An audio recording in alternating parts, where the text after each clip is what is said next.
Tātou talo. Tō tasi pa ia e lo mātou ta mā, le alo, ma le nganga pa ia. O mātou iai tōno lo Palemene nei tai o fōu ta mai. O fale, au na whiwhiria, ma au na tōwhia. Ia walawa le whawawina o lo mātou wala wina. E ala ia mātou tiute ma ngā luenga, pio na tutofi mātou te ngā lue ai. E whawhatai ta mai e lau pule whasoi fua i au na. O mātou maua i fōi nei tai o fōu. Le ngata o le whapopo aso soi fua. Ia al whatino ina o le mātou whi au mana mātou ngā ruenga. I lava o iei nisi mātou te leo mafuta o no nisi fōi o. Ia le ngata o sailinga atonga fiti, le ngata o tunu mamao. E whapea fōi tono le tunu. Ia o mātou le mafuta whatasi. Ia e whawhatai ma ua lava lo so longa manuia me uma. I lo lātou soi fua lo mātou tamai. Whawhatai fōi o manuia, tāpo inga si o mātou tunu. Mai lava, maunga te tele se o lava i se o pito i titi le li i e. Whawhatai ngā ruenga, tāpoa i ngā ruenga te talo au na tō fia. Manuia e whaiwa lau Palemene ia ma lo tunu o le li i e. O mātou te talo tamai ia, fio maia le mea nei. Nā sauni fōi tai o lo tunu o tala noa. Ia whaasoa i o lava se manuia o si o mātou tunu mo le anga i luma. Ia whaapupula mai le malama o lau fio. Ne whaapena o na mātou whai ai me uma. Mo le whaasisilinga o le vi inga o lau fio lo mātou tamai. Whaamanuia fo le tāpua inga si o mātou tunu. Whaamanuia fo i le ufafa ma le ufale o lo tunu. Tiu te mwhaiva ma ngā ruenga la ngā rue ai ne yaso le li e. Au mātou se ma le anga i o ruma le li e. Whapare maia ma e whamangalo lau Palemene. E ala lava ia Jesu Keriso lo mātou li mo lo mātou whaola. Amen.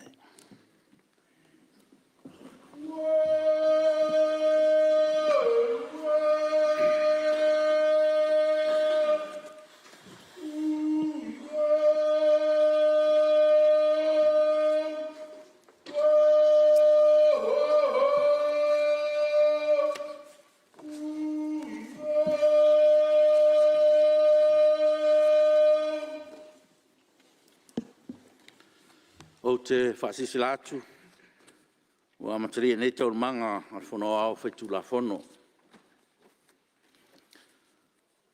O te whawhero i atu nei tau whou, i le tō tau whia ai o tātou Palemene, mō ngā ruenga o whaatūlanga mō tātou whelafulafua inga.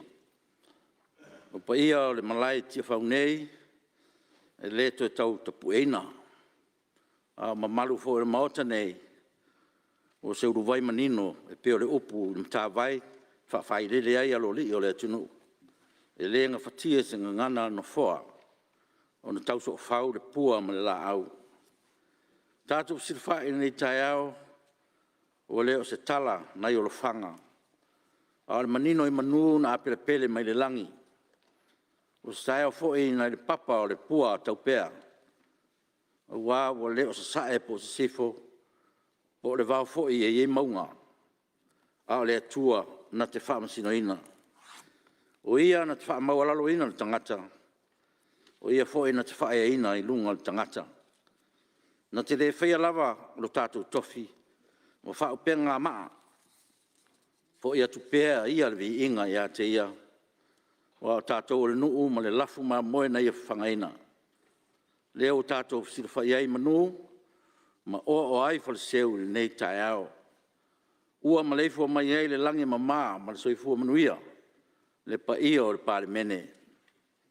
Le fio lau whionga le tamaitai Palemia, fio lau whionga le sui Palemia, a fio au tō whionga i minsta o le kapeneta, e te inane au tō whionga i minsta langolango.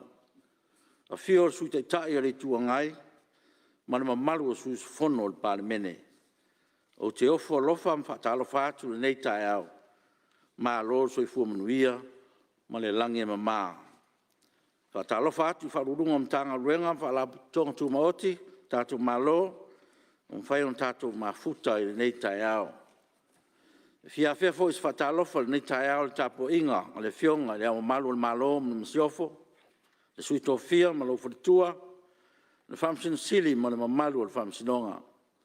E ofo lofa ma whaatalo whaatu lau Palemene I le nei tai au. Lau tapo inga Samoa le tunu pele, I o tu langa whaalangia. O ma malu lava e mai vavau e o tu lava I le whavavau. Le aise na te toi au talaina. Nunua tuia I le whatu ainga tausi. A tula toa ma toto uri o le tunu. Tapo inga mana au au le tala lei, ma tau whata lofa atu le nei tai au. Nā la whaiwa le tātou maota le nei tai au. Ianga le leile lii, mwha au penga ina mai le langi le tō wha. Manuia le sunga whono, a le paia le Palemene. Manuia le tapua I mai, o si o tātou o tino. Isi whasisilanga le whongfitalai. Bonsi fia le Palemene, o tauri mai na nese whaitionga tustusia. E whātatau le langa ina se mta upu, tau tu langa alo ia, e peo na ia e tu la fontu mau, tasi fitu walu pui pui tasi. O le whaitionga tustusia, tau wala mai se tasi o suis fono le nei maota, e whaasanga I se isi suis fono le Palemene. Tu sai mai ingo tu la fontu mau, tasi walu o pui pui tasi, ua mai au na tu ina atu e le e ana le nei mta upu, Ia le kopi o lan whaitionga tustusia, I le suis fono o loo whaasanga iai, mo o lona si la fia manino le mta upu. Ma ua o li poti ina mai mwhaino ina atu, mo le si la fia e le maota. E tu sai mai a ingo tu la fontu mau, tasi walu o pui lua. Tu sai o le alo ia o to finga, o sui mamalu le maota, o le a le mwhai o whaino ina atu, ina nei tai au ia suafa o suis fono, o a fia I nem ta upu. Ono sa mta upu e le o stulanga ua wha maonia. Tu sa imtu la fontu mauta si fitu walu pui lua, o le ailo ilo le fontu talai tulanga o le whaitionga, o le nem ta upu mo sana whai unga, po ua whasiringia ai tulanga alo ia o le Palemene, I le mta upu tu ina mai. Ono lea o te polo ina ai le sui mamalu o lo whaasanga iai le nei whaitionga, Ne tu ina mai sana tali tustusia, I le whaitionga o ia tauni maina, Ia le silia le tu lai wha, I le afiafi o le so lua, tolsu tasi o me, lua o lua, mo le iro I longa al whongfitalai. O le a whaasira siraro I lumo al Palemene, le whai unga al whongfitalai nem ta upu, I lana Fonotaga o le so lua sfutasi o iuni, lua o lua. Ora inga whalawalawe te tupu whafusei. E whasisi rātu le mamalu al Palemene, ua o tauri maina nei le polo inga whalawalawe te tupu whafusei, mo le kovitis fumareiva, e pei ona whaamaonia e lana fionga, o le ao le malo, tui me le li whano, wa le toa sualau vile lua, I lunga al whautuanga al kapeneta, e pei ona ta ui lalo, mo le whaatatiina, I le lau a fono, mua, Oro inga o wharawala tupu whafusei, no mera fit sumleiva, na mata whamamaruina le tu las furmale lua, I le tae au le so lulu, sa furwalu me lua o lua, se iau lia le tu las futasi lima suluiva, I le po le so lua, torsu tasi o me lua o lua.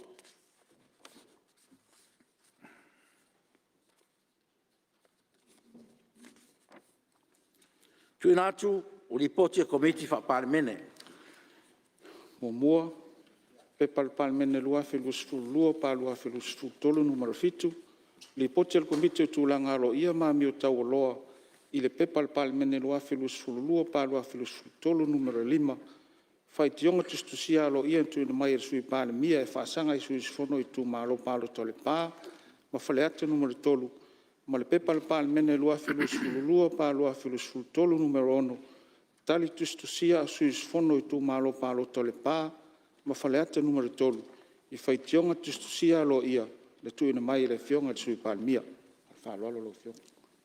Ngā ruengo le aso.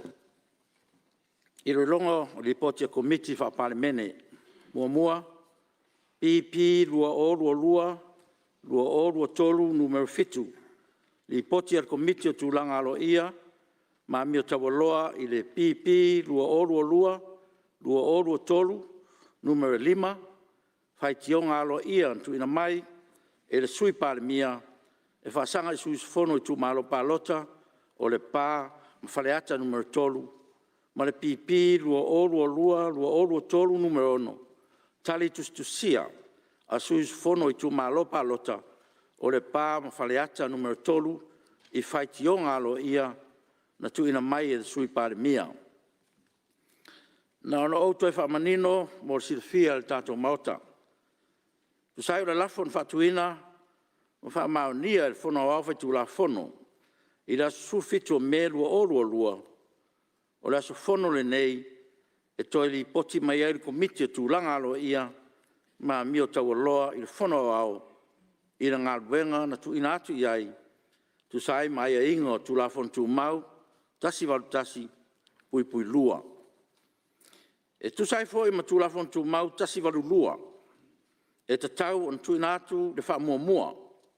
I so se li poti ale komiti o tu langa alo ia, ma mio tau loa, i se mata upu e fisiringi ai tu langa alo ia, na ilo isi ngā luenga ale fono au.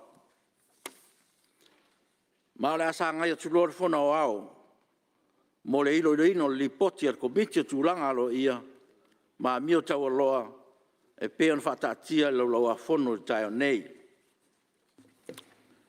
Le taio nei, ua whatatia ai le poti al komiti o tulanga alo ia, ma mio tau loa, i lau a fono. Lau whionga whonga talai, whao yu yetu sa matou awa no, o te fisiri wha mo le fia manmala mai. Ia, tonu e se teimi, lau Ia, whionga tai. se e wha ua watu tatu ngā rua. O tau nei, ua whatatia le poti al komiti o tulanga alo ia, ma mio tau loa le lau a fono. Tu saim tu lafon tu mau 5 sulua pui tolu. Ua mai ana tu ina atu le lipoti al komiti, i le whailo tusi mo le tu ina mai, i le fono au. O le lipoti na au tasi mai eifi na ngalo, o suis fono tu aiva, o le komiti, ma o lato, moa lato sairi linga, whautuanga, mani ngā fono. E leto e tau whaelo ina atu fo i le Palemene, o nei ngā ruenga u whaatulanga tango fia le maota i le tae o le nei, e tusa o le lafo, na wha maonia le fono au whai tula fono. Tulanga alo ia o le wha ngaso longo ngā ruenga whai le tātou Palemene. Pitai, o leo wa wha leo fina ngalo nisi, o suis fono e to lua o komiti, o tulanga alo ia ma mio tau loa, e whapeo fina ngalo ina ia totu eseina, mai ala saini malili poti al komiti. Sa io e mua iai, ma saini ai o la ao. Tu lafon tu mautasi ono pupi ono, o lo atangia manino ai le alo ia, o le whaangaso longa o lea tulanga. A whai esu fono i le malie se li poti asa komiti, e te tau ona forsia i luma o komiti, ma mwhai e no whaatino ai a ingo tu lafon tu mau, tasi ono pui lua. O le whaanono anga o mwhoa, ono le tūlai mai o le neim tā upu. E whoringa e maa e se whina ngalo, a e atangi ai, e lema natu le mamalu o le Palemene. O le ioa suis fono se unga fonos komiti, a e toi tūlai mai se minute muri luma o le Palemene, sona toi te e leo se tūlanga le lei. E le mo mia se tō whawhe mo wai in maota le nei. E le tō loa fo i ngā ruenga al Palemene, o umana i oe i al Palemene, na ia whaatino i le aso fono le nei. Nā ona o whaapupu watu e whaapea. O le a whaamau la o rua te i whaamau maunga. Ai o le tō e tango fia o komiti o lana lipoti moni suinga, e le talia e no foa. O le a whaawau tātou ngā ruenga. Lau whionga al whonga whetalai, tūlai atu mat whaalo alau. Pupu wasi mtau pu e fia o iese na ngona. Ia, se sa ngolau whionga tuta taipo, so swani Ia, whawhetai lau whionga al whonga whetalai, ne tai au fōua. Whaafonga fo i owa ele, taulanga si tia. Ia, whailea mo tātou. Amatali ai tātou ngā luenga ne fui tai au, o whamalo foi le, malei fua mai po e manu, pa ia mali malu at Palemene ia wa a whea foi i lau sau noanga tapua inga le tunu. Lo tapua i mai o tātou whaiwa. Ia wa le whaatino ino o tātou ngā luenga pe ona iai. A o se rangona lau o fionga ia, o lea ua matau atu o whaamaliaina le lafo sa whaatu ina mpasia e le mautafono ina i whataoto le laulau a fono tae au ne li potia komiti. Komiti o tūlanga taualoa ia wā fo ina mtau pu e peo na e sauno iai. Ia ai e whapea se langona ma si tatano i lau fionga. O na le whatau ina lava le whai upu iwa o tātou tūlafono whawai. E tō se tangata e tua ia i ni mōrianga po se mata upu ia. Ia o lava na moa le awanoa e tari ai. Le ngata i le tua inga. Ia mai se lava i se whaasalanga. Se whaasalanga e whaatula i mai ia e le i whaapenao na pasia. E le malu o le maota. Lua o se langona laua fionga ia. O le whatoa whaataoto tātou li poti. Ia o le tau whaatope atu le whaitau. Ia e tai tonu, o se mta upu tā ua, tere nei mta upu.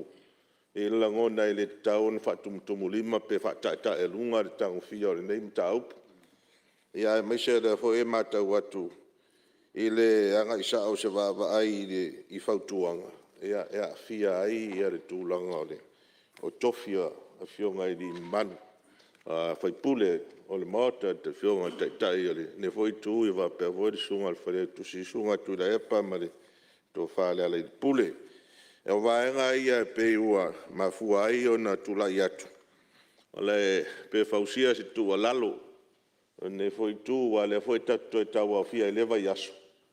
Ia e lo whatasi mai ia le tai o le tua ngai o na o tula fono tau wha mai o la e lo whanofo e sea.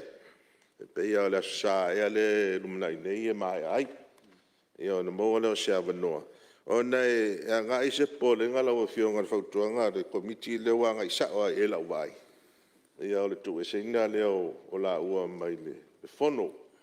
E a pe e whapena se langona leo fionga. Ai e le te a le dei tu e malo foi sui. Ai tatu whase o le ma nei ale mata upuluna lua lo te vai atu i pepa na ngā duenga. O tātou tūlafono foi e tolu. O nā lele o pōse lilo, si le fia le tunu o lo to an ngā luenga ile. Whamisinonga whanua masuafu. Ia tonu le awanoa le lei nei e tātou te whaau au i nāri poti. Nei taimi. E pei o tūlanga lea lau fionga, ia ai le asa whina ngalo. Ia e whatua se lafo pēr whapea. Ina ia whatatia tātou li poti tano e lewa i aso. Mo le atu e le tualo tō soi fua mo so mātou hoi ola. Ia awa, mo hoi se awa noe e fio mai e tai o le tua ngai. Pei o ia le alo ma mafa i ai. Le mta upu nei. Pa ui ele mafa le mta upu. Ia pei o le tula etu le ma le whaalo alo. E lau e fio ngai le fōwhitalai le nei tai ao. Ia ai o inalo i e le pule. Whaatontonu whalau o le tātou whono usu. Nā le whaalo alo tele. Talai. Tulai e Ia, se tulai mai su. Wharoina lap. Tai. Ia, te tura me lau whionga. Whaftai mo le apanua. Tula i atu man whaaloalo ni tai au e whawhiroa i atu i lau whionga ma le mamalu o le mautafono Samoa. Ua mai tau atu le whaanga solonga o le tātou ngā ruenga. O le ua tatia mai le tātou mata upu mua. O le tangofia lea o le ripoti. A le komiti na tuina atu iai e le Palemene e iloina se whaitionga.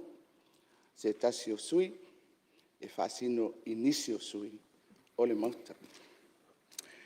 O le tātou Fonotaga taluai na talusanga mai ai e le komiti e toi fia maua se sitaimi. Ia ona whapea lea ona avatu fo'i e le whatananga a le mauta ai ia toi whaataatia mai le lātou li poti i le aso nei. Lau fionga le whangwhitalai o le me mua tātou tu la whono tu mau. O mata upu nei o tu langa tau aloha. E whaasino i le amio a sui whaipule. E ave i ei le whaamua i a tātou ngā duenga e whanga solo. O maua atu i le saunoanga le fionga i le sui taitai o le itua ngai. O si i mai se vaenga o le tu la whono whawai i le tūlanga foi lea o le avanoa e tali ai se ua mōlia. Lau fionga i le whangwhitarai. Ua tali le ua mōlia. I le komiti na filifilia e le Palemene la tau te whatau taia le mata upuli nei. O le to e sea foi o le na mōlia. Na to e sea ma le sila fia le lei. Le mata upuli nei. Mai o le winga lea lau fionga i le whangawhitalai mana mamalu o le Palemene. Ona lea tātou te talanoa ina i a tūlanga o le tau aloa, mana mamalu o le Palemene, maami o ngā sui o le Palemene. E whaafisiri fo i lau tāufi, le whataua, ma le amana ia. E le taitai o le itua ngai, le mata upu lea ua whaanga solo i luma o le Palemene. O te manatu lau fionga i le whangawhitalai. Ua iai awanua uma. E fo i o maua ia le awanua i whaitau ai le lipoti. Le lava o lo o manino na whaatatia mai. Le talia le lei o whamatalanga a e ua mōlia. Ia ma le tau tari whaitau a le na whaitio. Lau pionga i le whangwhitarai. A tono le sisira mai lau pionga ma le mamalua le. Mautai le o no foia ia le no foa o le sa tu inatu le nei whaitionga le pionga le sui Palemia. Ia a tono o mai se whanoi lau pionga e au peo na si la fia. Ua whaangasinga sea le pionga i le sui Palemia. Ia i le whaamai o lo whiangai nei ma tātou o le COVID, le virasi. Ai lau whionga i le whangwhitalai. A tonu o le ale a whaina fo i lea. Awa o le fo i whaino fo sea le na mai le mōli anga. A le ua tātia le lei whaamaumanga. I le tūla lea e tālo sanga mai ai le tūangai. E toe tolo pō le tātou mtaupu. Lau fionga le whangwhitalai, au te momoli atu le tāuwhi o le taitai o le malo. O le mata upu nei, o se mata upu ua ave i le whamuamua. O le tausinga lea o le mamalu o le Palemene. Mai a whai e iai se manaonga, taualunga i ai le wha moe o le nei vaenga whaapufai. Ua tūla i mai e whaafoi ina le malo. Ia toe whaafoi mai i le maota le nei. Ona mamaru. Ma ia tau la mua. Ia tātou uma. I le tātou wala awina mo tātou tofi whaafai pule. Le tau singo o le mamaru lea. Ma o le tūla lea lau e whionga le whangwhitalai. O tautonu. Ua lava whaamatalanga. E whai e le tātou whaasoa, ma le tātou whaiunga. O te mantua, le teimi muli le paia inga taluai. Na tala noa ina ai fo i lalo o ai inga o tūlanga tau aloa. I se tasi fo i o sui. Tātia le li poti, tala noa ina loa, whaau le mtau. Lau fionga le whangwhitalai. Ina te iwa whaanga solo, au mai fo isi whina ngalo na fua. Ai lei e wātua so mātou tāwhi. Ia, ma lau whaalo laba. Malo, whaafitai malele. Nā lo fo sau noa I lau whionga te mai tai Palemia. Fionga fong Ia talai. te tai o tātou malo. Ia wa mai tau atu foi o leo wa tau tūlai mai foi sui te tai o le tua ngai ma ua whaeroa mai foi lon whina ngalo te mu sola. Ia le lava tau te sira mai o lo nofo atu lava le whongfitalai ma mata I tu atu. Ia ma wawa ai atu I tūlanga o le tātou whono nei tai au. Ia ai natu ano fo sa tu atu pea le ava noa. Ana ia tu ina mai pea se whamtalanga tu sol nei whamai moe. Ia ai o le wa sa no manino le tai tai o le malo. O le nefu mta upu. E tonu o tato tu la fontu mau pea no. Sa no tai tai o le malo. E ave ar whamua mua I tu langa alo ia. E whamuni muli ai si mta upu le Palemene e ave ar whamua mua. Wal mai tau fo no fo e le whatanga whaia le komiti na filfilia e le Palemene. O le komiti lava lea to eiva. O le komiti filfilia le Palemene. O uma na asa uma o ngā sami uma o le nei mta upu.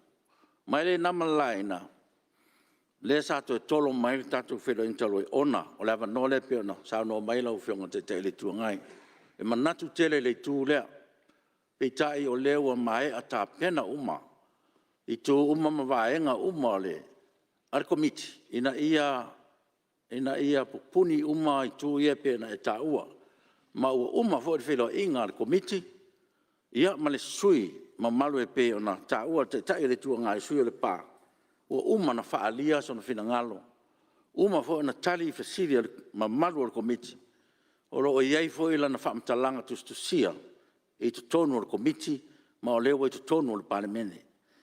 Ia, o le ala na o le tō tisisira mai ia, e le o ngā e ale na fōa o lo tō alawa na fōa, ia man whae ungo neim tā mai man natu fōi.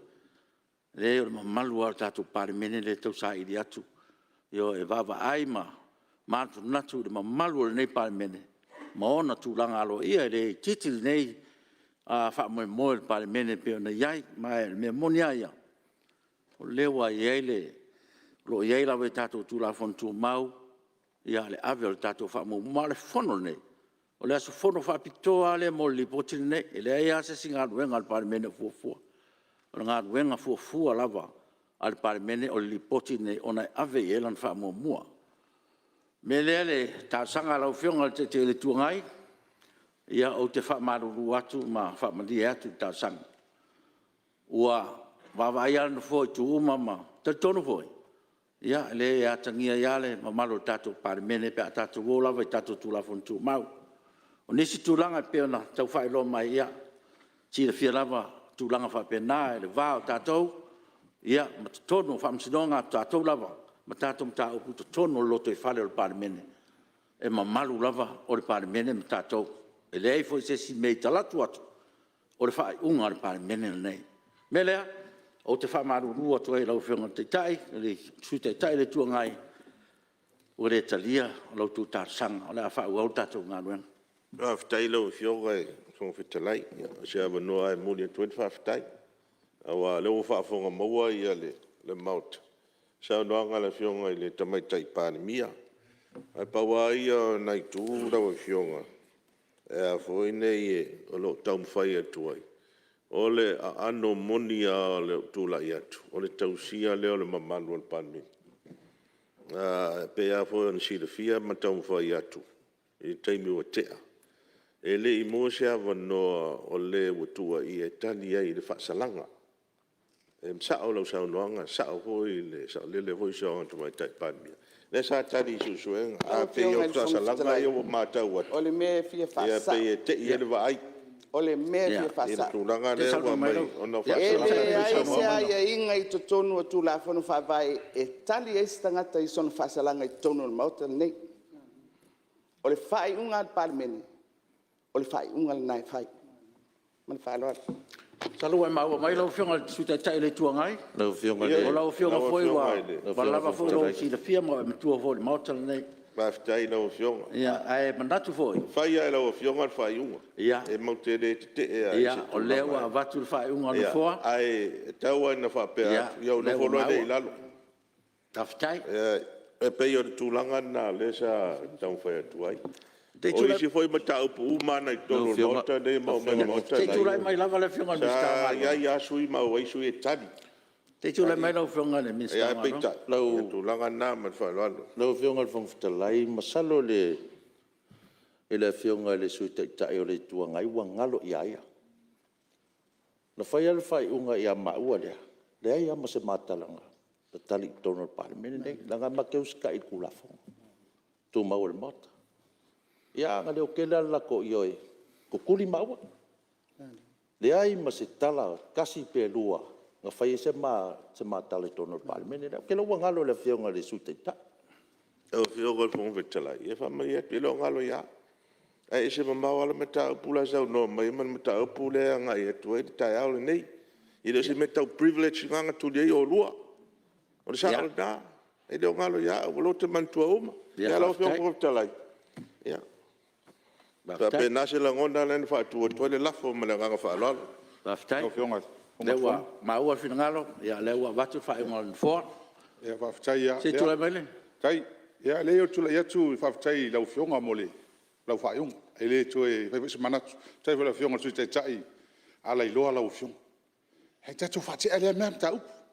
Tatu whatala noa. E u tatu te pole. E so I fua le tua. Whaftai. Ia malo whaftai. Ia lewa soasoni mai. Le sui mamalu. Ia e ui lava o ia le fito tonu. Ia leo sau noa. Ia tātou whaau au. Se tātou, o le tātou te malanga whatasi ma le tua. Me lea, ia, tātou Palemene. Ia, malu I ave. I vai fukone nei tai au lo tau whawhongwhongo mai. Tātou whamoe moe le tua, tātou tala noa ma le tua. E manuia e tātou whamoe moe. Nei aso. Me lea whaftai mo le whingalo whaalia. Ia, o le sui mamalu o lo oa fia. Ia, le lawe melo nganga uale. Nei mta upu. Ia, o te tapa ma le whaalalo whionga te te whono o komiti tūlanga alo ia. Mami o tō loa. Ono po wālasi, loa piti whanua, tō manga, tā whito selsele.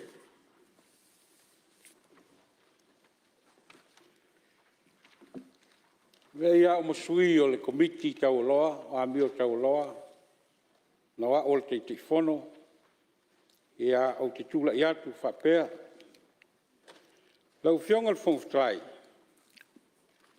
o te tūla i atu ma le whaaloalo e whaatū le lafo. Ia whaamaonia le whono au le ripoti al komiti o tūlanga tau loa. Ma amio alo ia, tūlanga alo ia ma amio tau loa.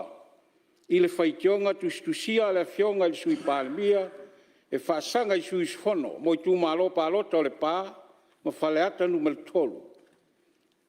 Whaapea tali a sui whono. Mo le pā, ma whaleata numero tolu. I lea Fonotaga. O lo tu ina tuai ma sa linga ma na fautuanga Whalua le Mr. Whatuanga whainga whaiva, Mr. Ngaluenga, Mr. Business Malamanuia. Tūlai mai, lau whionga te te whono komiti tūlangaro ia mai mio tau loa mo le tōla lowina sa linga whautuanga ma le ngā whono la o tō komiti.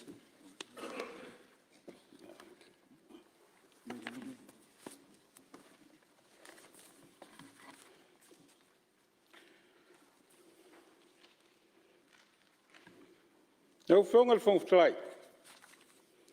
O te wholasia I lumo le Palemene le ripoti al komiti. O tūlanga alo ia ma mio tau loa. Mo le silifia le nei mota. Ma le whaafonga tā pua I a Samoa.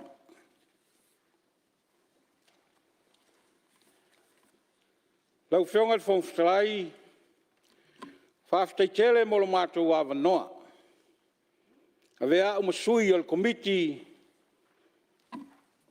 pei ona tofia le tātou Palemene. E whawhelo I atuai I lau whionga whapea le taitai o le mota. Ma le ainga kāpileta, a whio minister lango, su le taitai o le tuangai ma le paia. O le lai tu, masui usfona uma o le nei Palemene. Ma loa fua I la o maua. Lau whionga whongwhtalai, ua tātou seu matila, I le nei tai au fau. I le alofa ma le anga le lei whaauau le tapa au sili lang. E iai le manatu. Ai au te le iu tu fia vai loa ma vai nganga au wā le tae ao tafa ingata I whaleata. E mua na au tala le ta afi tua lua. Na ifo ai le aso le ainga tautai.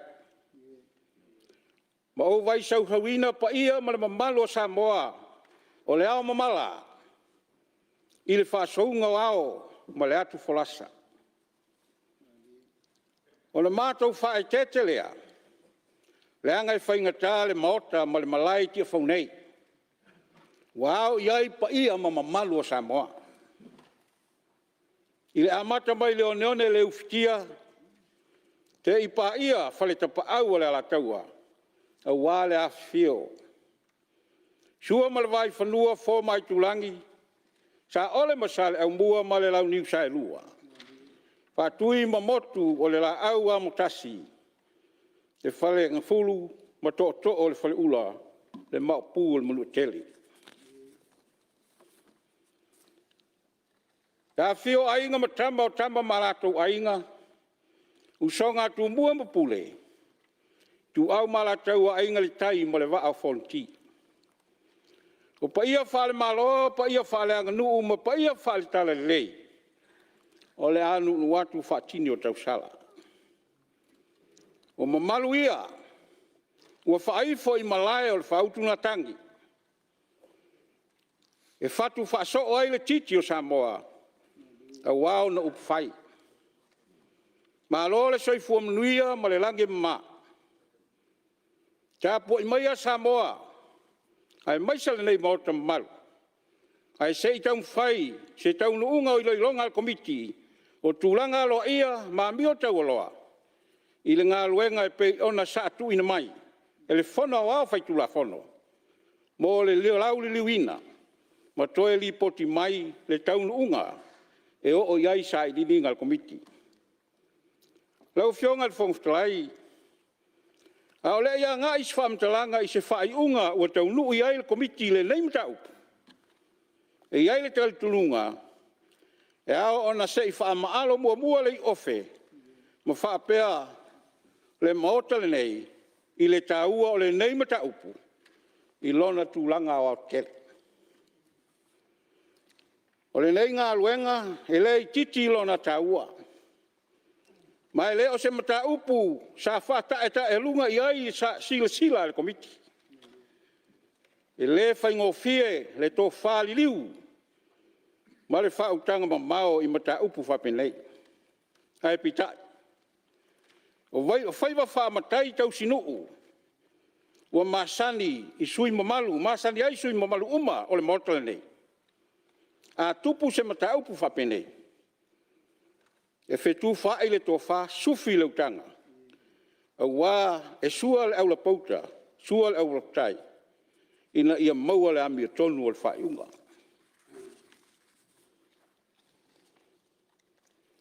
O le upu o le tusi, a pule ma le sawa e maputi ngā le nu. Ai a pule ma le ami o tonu e oli le nu. O nei e fausi ai tai au. O le la au e te tō nei e paolongi ai tai au ma le lumanai. O le winga o le amanatu lau fionga le whongwhtalai. A mi o tonu o na whaia whaiunga le teimile nei. E whapena lava o na solonga le lei tai au. Lau fionga le whongwhtalai. O le au le tō lau wina au ili le li poti le nei. Al komiti I ona vaenga uma. Wa le na ua taati atu le lipoti I sui malu uma o le nei mota. Aena ona au whaamatongi. O le au te lenga o sairilinga. Whaatasi ai ma se whaiunga ua tau nuu I ai sairilinga mai loilonga al komiti. I le nei lua ma le afa vai aso na ngā lulu ai I le nei ngā luenga. O le au te lenga ma sairilinga. Lau fionga le whongwhtalai, o le nei ngā luenga na whaasee mai I le komiti I le aso whao me. E pei ona sauno ai le whongwhtalai o le mota. O le iloilonga e whaatau lava lea i le whaitionga tustusia alo ia. A le fionga le sui Palemia. E whaasanga i sui sifono le tu malo whapalota le pā. O le taitai lava lea o le tu ngai. Ma le sui sifono le tu malo whapalota o whaleata numero tolu.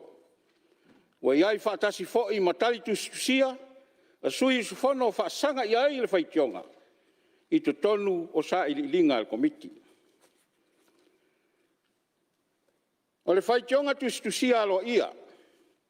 O lo ta ua e whapea.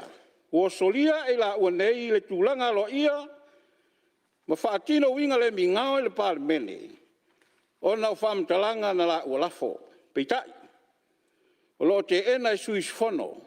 O lo whaasanga i ai whaitionga. Ma e ai vaenga e ao ai. O na whaalea o ngaina te nei whaitionga. O nisi o mta upu ta ua. Na maua i loilonga msa i lilinga al komiti. O loo whaamtalaina o ili mai i tutonu o le lipoti al komiti. I lalo o le vaenga numera 5 e ao fiai. 5 tasi. Vea ai o so se tangata ma suisfono. Alo ia o le Palemene. 5 lua. Whaia pena le whaia foi se whaamasinonga. 5 tolu. Malienga o le Harmony Agreement. 5 wha. Taimia la ngā aise mta upu. Tautulanga alo ia. A sirisila le nei maota i tuunga. O ngā luenga whaataoto. Mai e whaatonu wholau ai lana i loilonga. E au ngai tasi. Pe ua whaamaonia le afia ma le solia o tūlanga alo ia. Ma winga le mingao e le Palemene. Mai whaamtalanga ma ngā yoinga na whaia suis whono nei e tō lua. Ina ua mai au na ilo ilanga wili ili ma tūtuunga o ngā luenga te itasi. Ua taunu uai i se taunu unga whapea. Tūtuunga o ngā luenga ono te simaltasi. Ua whaamaonia le afia ma le solia o tūlanga alo ia. A le Palemene. Ma ua whaamaonia foi le solia o ai inga o le tautonga. O le loto whaamaoni. Tūlafono tū mausu wha. Ma le tūlafono la ititi. O a mio tau loa wha Palemene. Tūlafono tū mausu 5. Tūtuunga o ngā luenga ono te simale lua. O whaamaonia le afia. Ma le whaatino ina o winga le mingao. I le Palemene. Tūtuunga o ngā luenga ono numero 3. Ono te simale 3. Wa afia le tūlafono pulema. Tūlanga alo ia o le fono au whai tūlafono. I le tasiva o le sifulu i le nei mta upu. E tusa ma le whai upu lua sutasi. Pui tasi. Pui di. Tūtuunga o ngā luenga ono te simale 4. Ma le ono te simale 5. O afianga whale tūlafono. O le nei mta upu. O loo ai te tonu o le tūlafono tū mau tasi wale fitu pui wha. Ma le whai upu lua sutasi pui wha. Ma le 5. O le tūlafono o pule, ma tūlanga alo ia o le fono au whai tūlafono, tasi iwa on sifulu. Tūtuunga o ngā luenga ono te simole ono. Le tuina mai o se whai unga tala whengai, e tūsai o afianga o le nei mata upu. I le mai ai o taulumanga i loilonga, ma i loilonga al komiti, ua whai unga fono ina ai, e whautua ina el komiti le fono au whai tūlafono e whapea. Mua. Ina ia tu e se ina ma whamarolo mai ngā luenga al Palemene suis fono. O le tu malo palota le pā. Ma le tu malo palota o whaleata numero 3. E a mata mai le aso e whaamaoni ai e le fono au le lipoti al komiti. Tūlanga lo ia ma mio tauloa se ia i ai se aso. Lua. E leanga waa nei suis fono. Ua whasala ina. O na maua ni whaamanuianga i titongi ma alauni. Wha Palemene. E tu sai ma tūla fono tū mau. Tasi walufitu. Pui 5. E whautua ina e le komiti le nei fono ao ma le whaumftalai. Ina ia mata i tūina taulumanga o le nei whaiunga. E fua i ai se aso. E toe te liu mai ai sui. ua whaasalaina, ai mai se mo le anga i le rumanai. Lau whionga le whongwhai, o le au te lenga le nao le ripoti ale komiti. E iai le wha moe, o le nā ua ta oto atu i tutonu, o le ripoti le atoanga mau i le linga o mata upu te tasi.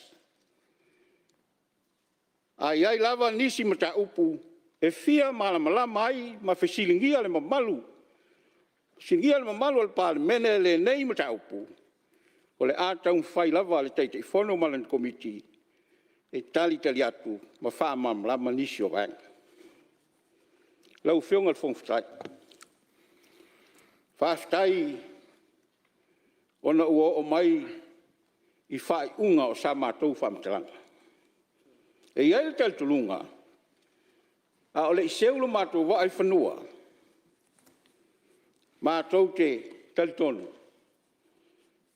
e le aksa lava se whaiwa ma se maumau. E le o iai se ato atua al komiti. Ai fia whai sautara lau whionga le whongwhai, o le nei komiti, o te whaaftai mo whamalo. O se komiti e iai le tō whamal whautanga. Le ai se mata upo tasi e whai ai se manato le teiti whono. Salo lai whaafonga le komiti. E le ai whai se mata upo tasi e whai ai tu tasi. Le ala lea.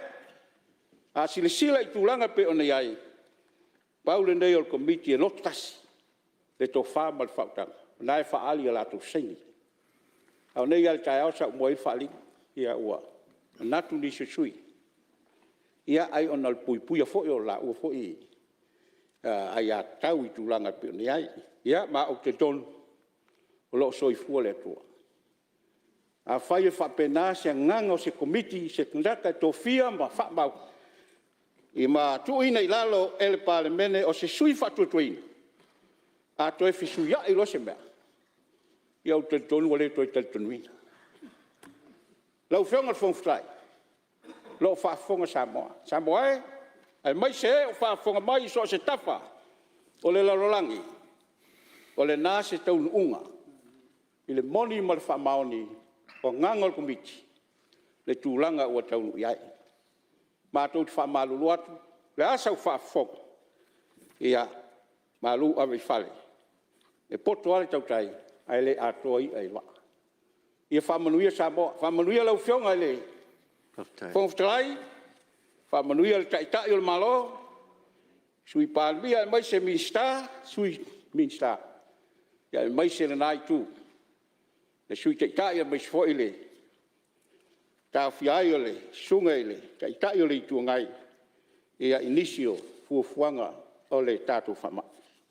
Ia whamanuia le tua. Soi fua mo i manuia. Ua whamalo whaftai, sau noa i lau whionga ne te whono, mo le tūla lo wina manino, o la o tō poti. Ia, e fwoi te tununga, ua manino le whaafonga anga tātou mauta, malo whaftai. Au le whanga solo tātou ngā ruenga, o te toi whamanatu atu le mamalu o suis whono, e fia sau noa le lipoti nei.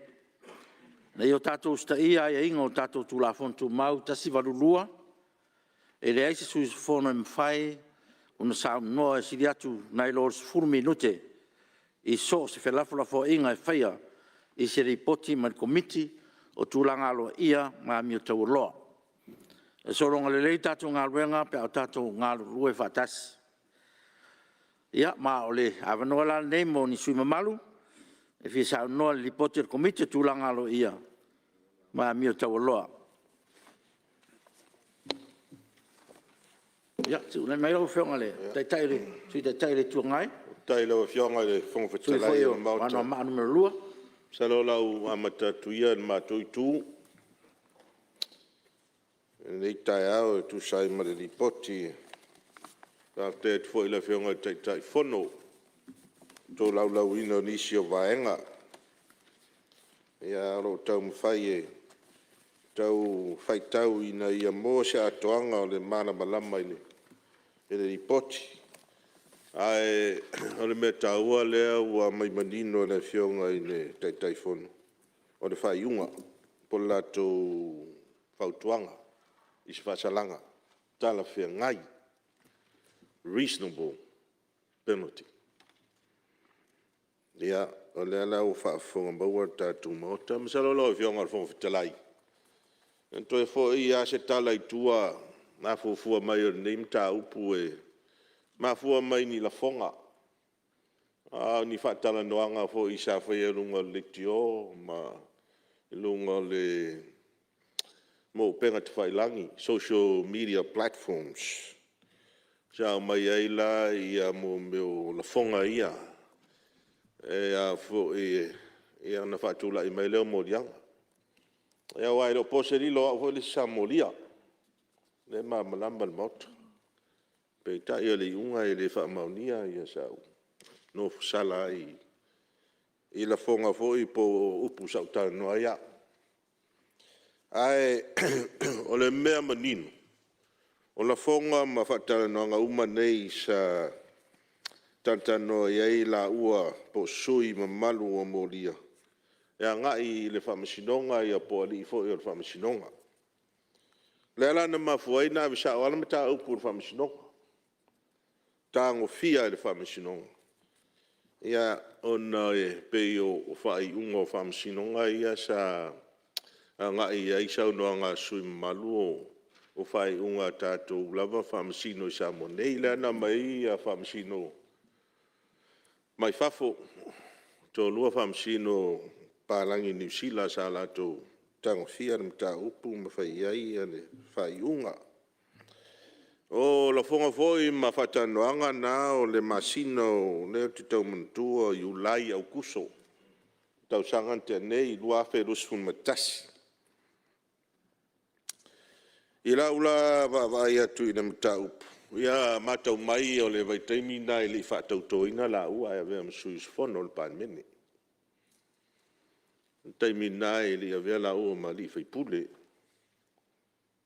e mafuaga na e lea seʻi agaʻi atu iai se folosaga puʻupuʻu nei taeao tusai ma lenei mataupu o lafoga foʻi ma upu pea ona faatalanoa na aso i laʻu matau ma le taofi foʻi o laʻu suisofono e leai lava ma se upu agaʻi i le palemene lea ia na o upu a sa agaʻi i le faamasinoga malia le faamasinoga leai foi se upu na afia ai se sui mamalu o le maota lenei lea ia se lafoga na agaʻi ma ia fioga i sui mamalu i lou la taofi faasuisofono lea ia se lafoga po nei upu na sasaunoa ai sui nei tuu māina ai pe tuu maulaloina ai le mamalu o le palemene lau le taofi o tulaga ia e tau ona o tanoa aʻu ia i ai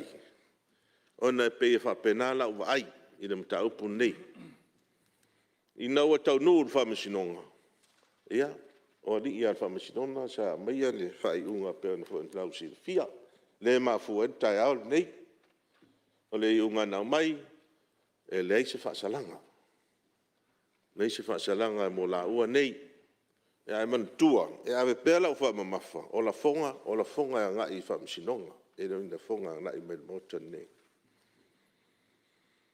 o tulaga lana ae na faatauaina foʻi alii o le faamasinoga ia le feagaiga foʻi lea sa tele foʻi ia saunoaga ma fetalaiga le feagaiga foʻi lea o le faaleliga ia e taua foʻi a latou ma avea le faatauaina e lea lau te faitau atu le faaiʻuga le faamasinoga pe ona mafuaga na leai ai se faasalaga e tuuina mai o nei mataupu pe taʻua e laʻua le ia fioga i li faamasinoga no penalty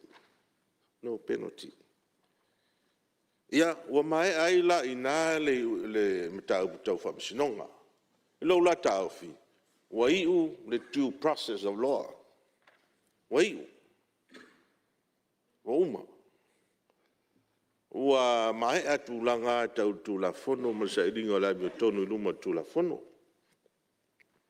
i peitaʻi ane ia ona le tofā foʻi ma ua aʻe le fioga le sui palemia ia ua amai ai nei mataupu i tonu o le tatou maota ia ma faatulaʻi ai le tofiaina o le tatou komiti pe ona iai o le privilege committee. Ia, o vaenga la ia e langona ia i lo sui fono le fano noa. Ona ua uma le whamasinonga. Ia le fo la wuto yo o mai nei. Tua whai fo dis whamasinonga. Ila wala va ai fa sui fono ua lua whamasinonga. Ona mata upo nei. Ai o leo te mana tua. O le tasi o whaasino ala. O le tasi o whaasino ala o le ami o tonu e pui pui malu o le tūla fono. O lou le tūla i le whaalua e tali se morianga. I se mea fua mai se mea tasi. I po le principle ho le tau o tapu jeopardy. Ia. O le ana o whaalua o na tūla i a fionga i sui manu nei. Le ngata i luma whamasino, ia na fōla o toi tali. I te tono le maota, tu sa i matua inga. I le mea lava e tasi. Ta upu lava e tasi. I le ese la fonga na sila e il whamasinonga. Ma mai elan finanga, ese la fonga i ua mai mota. O la fonga lava e tasi. Ui o lea. Ia le ota oto le lipoti le komiti. Le ua mai la tofu i finangalo. E whamaunia. Ia e pēno vai atu. Ese la so uta ofi. Pēno tau whai atu. I le vaenga lea.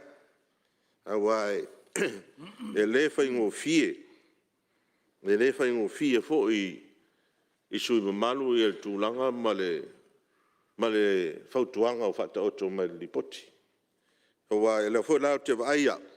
Whai upu o le tūla whono tū mau se lau suma lima ma se lau suma le ono. O lo whata oto mai whataita inga o a mio po winga le mi ngau. E lei lava se vaenga o le tūla whono tū mau se lau ono a fian tau puno. No, o mta upu tau whamasinonga na ngai whamasinonga. Lei lava se vaenga se lau lima tūla whono tū mau. Ma se lau ono tūla whono tū mau.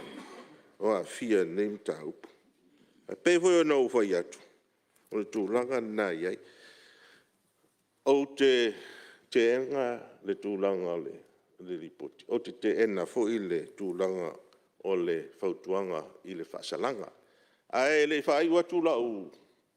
Fo sanga po se manatu a se motunga awhala wa fionga le whongwhitalai. Pauare i o mea lo te fia pai i le whasalanga lo whatulai mai. Asira sila i le tūla fono o le Legislative Assembly Powers and Privileges onens afi se lau ono sfulu. I rana whai upurusu matasi pui wha. Ia matato tūla fono tū mau se lau walsu ma fitu. I rana pui wha. O lo ma ninoa le wha upunga. A whai e wha tea i se taimi le tū mau, male maota. E tau na ma oti il piliota e wha tea ai. It has to be a definite period. E le mawhai o na, e rau leta i tonunga. E le mawhai o na whai lea to i ngā whautuanga pe o na whata o tō mai. Amata mai le so. Whamaunia i whono aoli pote komiti o ntau i maa miota o se ia iai se aso. No nau inga ele i lopo o a wheale. E le se tapula. I lopo a wheale aso e maa a ile. Le a for the suspension. A sinsila i tūla whono i o ta noa tuai. O lai tala noa mai i se piriota ma oti. I lo na amatanga, mo lo na whaiunga. Nawa fionga o whonga vitalai. Ia, masalo ai wa umara o 10 minute. Whaafitai, anga leile tua ngā ruenga nitai au lo fionga, i whapea i tua man, i pa nei tua mota. Ria fono. Whaafitai sao noa, malo lava le sao noa, malo whaafitai, o leo forsia lo whingalo. Ia, mori atu na nganga whaafitai. Ia, leo mai tau atu leo tūlai mai le, sui vai maunga numero 12. Ia, whaafitai tu lau whionga mo lewa noa. Ia, o manatu silina maa sope mani. Matu sui tai o na mātau atu sau noanga le. Whionga ia lau ofo, pei o. O langona fo ia o lere, tusia i lau te padea. Ai pupu foi lá se manatu whaadi li poti nei ua luma mea. Ia e de e whaongaina lewa no 10 minute. Ia mo mona o whatulo tu pau on mota sa nei le whiola whontilai. Whiola te mai tat Palemene mane malo kabinet. Ia sui malo le minsta lango e meise le tuolo ngai el malo yung di faipule mai tai faipule fatalo vatu nei tai fo malo le sui fo maua fia fa mawina po langang fa tai le fiona tai fono le komiti mo le fa matalai na pupu mai di potil lato sai di dinga mo lato futua. Ia, pauale, lo fiona te fono na alfesidi a matai sao. Fola sanga. Po ia ni fatulanga ino ni fasalanga e lalo le. Tato tula fontuma. E fasala ini i sui faipule wa. Suliani tula fono il Palemene. Ora fesili ona te ba atu fasalanga fa yasi mamafa. Ai po testify la le. Ol bevodo te mata o tau lipoti. Nani saunoanga fai lungo le social media. Ai a ngai fo ia famsinonga de fa penga ngai mai le. Il Palemene wa le si vanga ko lipoti. Pe ua o soria ia fainga malu el Palemene. Ia dei masi meu ka ua ese isa wange me di poki pe anga ia ole. El famsinonga. Le la umanga fa el famsinonga pe na sa no wo. O mo foi lana i loilo el famsinonga ia. Ia ele se fa salanga. O la u popolenga i famsinonga ia fa luna fai al mea al betau quantas. Pe ua moria whanua, tangata whasara whanua. E wila leisi whasalanga di whamasinonga. Alo whasala i le kako Premises Committee. Ia ona i whetai ala tātou committee o taitai nai tonga aduanga. Ia al whasalanga de i loo waiwainga e whai asi matuia. O te whasalanga fo ene sau suspend indefinitely. Te iwo nsau nola uofu. E te tauna i ese tapula al whasalanga. I mean the time period. Ana whai se whasalanga whapea pe. Ka silva yaso. E mamautino ai po o ieni tato guidelines. E fo i whasalanga sui maro al Palemene. Wa a lau wha winganga o le indefinitely. E le ilo se kei. E mpaianga o mange ngofo inga whasala whapea. E mange panga mai masinga time period. Toi le langa loko mori au. Soli privileges o tula fono il Palemene. Ia mela nau te piwha awhisire no whiunga te fono. Po iengi. Ia inga fo ni whasalanga. E fo e whasalanga. Inga ia ma oki e inga whasalanga. O mati kemi o le loilonga o lipoki. Ia ma kawhau kuanga. Ia mai la suspend. Ia mai masa kemi. E suspend e fo e tsu maru ka whape o mori e se. E lava lo katkonga e whasalanga whapenga ni. E kaupeanga sila ko alko komiki. I suima malu il Palemene. Ma fai si loa i tonga il Palemene. Ke le fu la ko sao i upu fai ia ma ke le ku la fonga sa ka penga inga foi.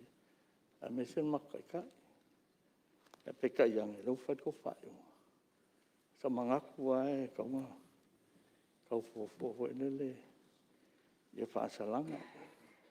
E mo mea fo e kako Palemene sui e fsosuang i kako ngarwanga.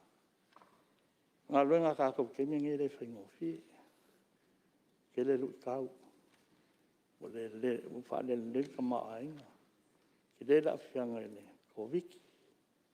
So mo mia na kākou ngisui, e lawal ko whaa mo le whaukanga. E so soanga e kau kāpenga melo kula mai a kākou. Bangku fur kākou ngā luenga lau whionga le whungwhitalai.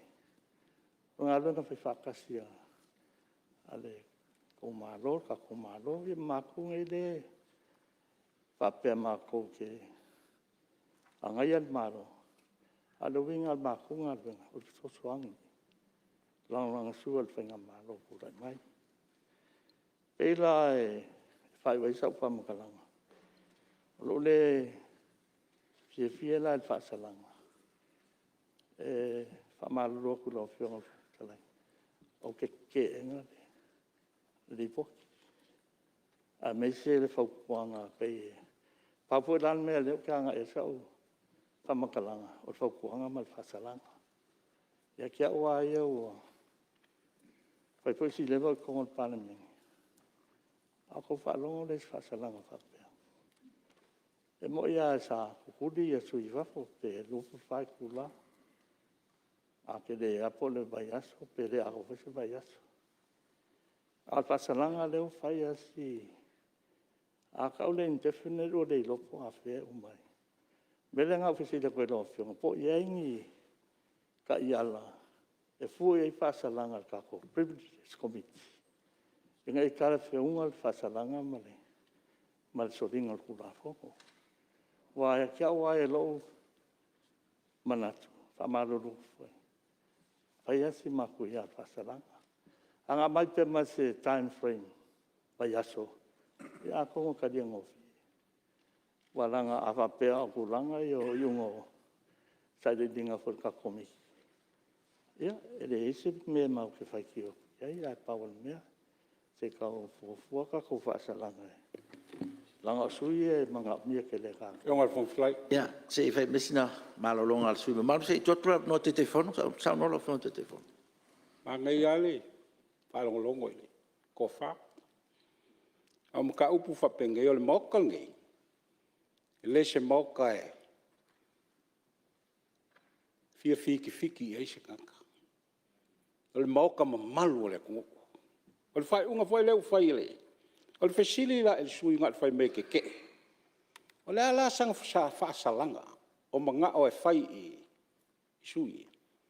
A le uka uaku e ke fia la i le solo inga a koa e aluai. Pe ke fia i se iwa ai pe sui amio. E pe o le nganga ai o lewa fo inga e kongo le Palemene. A ke le o malama i whaasalanga lai ka umele kula fonku mau. O le suspend ma le reprimand. La lo inga nga o suspend e le se kami whakapula. Nga o suspend da. Ya le lai fo linga mai. O le ke ai ke le amai o le li poki ngai. Al amai ai lunga le Palemene umala ngal komiki. Pule le Palemene. O fau kuanga foi le mbel Palemene. Ia, e pasian moka. Ai lo se fa. Ai pole nganga le ngai menge wa sanga sasa yale. Ia, fa unga ngai, fa fonga Samoa. A ngai ai vai ngai lua fa salanga ngai ka umele. Kula fongkuma. Nga ole ai. Ia mal suspend. A suspend fo ele fa kapul asong kai. Le lai, wai le ngakia. Sa ilo le komiki.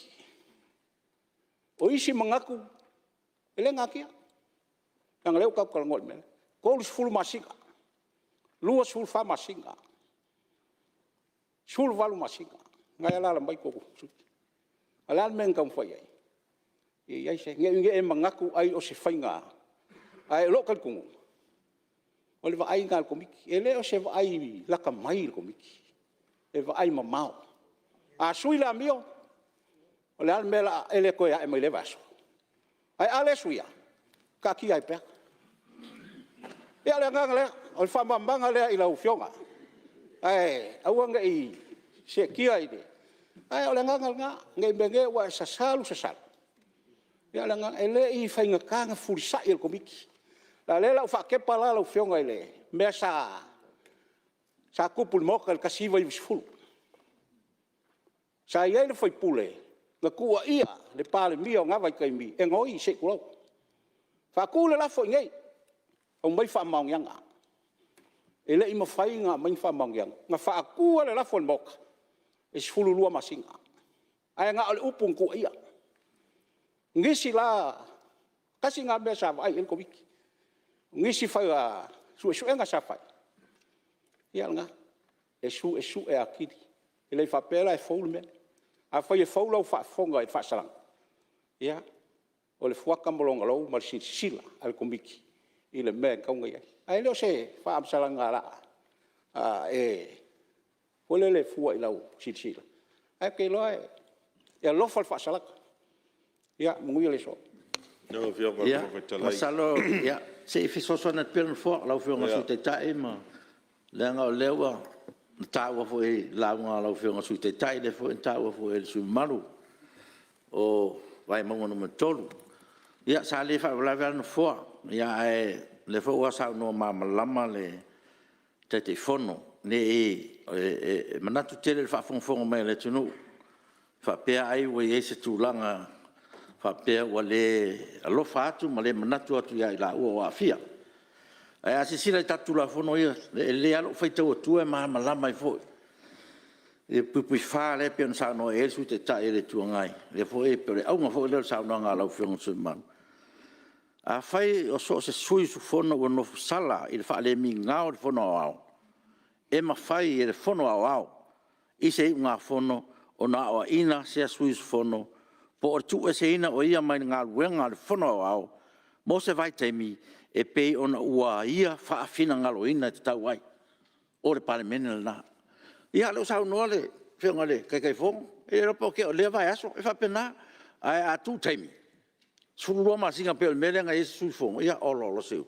Whapena, o lea tua e whio tō loto mo tō whina ngalo, ioe, tātou te wawa ai le while mu o lea tua, ma le aro lofa fo i nei sui mamanu, whapena, tātou te whetutu nai whapena. Leo sau nore te whono. Le lopo le vai aso. Ia, whapena.